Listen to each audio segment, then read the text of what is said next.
Manzil kana nan kenan. Usi. Malam Manzil, wai me ake faruwa ka zauna kai kaɗai kai zugum? Wato kai Usi ka gane? Wani lissahi na nika nan cikin kwakwalwata. Kwakwalwata ma ta kasa bani amsa. Wai Usi ka san ka bani mamaki?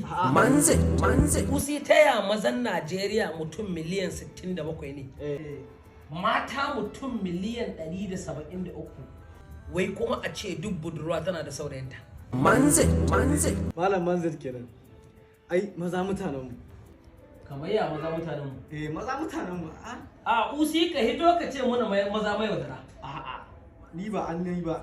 Daga abbakin ka ake jin wannan magana. A to in ba maza mai wadara ba, mi ka nufi da maza mutanen mu? A'a. Ka haɗa da mutanen comment section. Ni dai na ce kawai maza mutanen mu. A to in dai ba ka so in haɗa ka da yan comment section. To yan comment section ku warware muna wanga al'amuran. Waya an kai duk budurwa take da saurayi bayan matan ka sun yi mu sun hisa madiya. Daga bakin mu aka ji daga bakin ka. A daga bakin mu ne. Kai ka faɗa.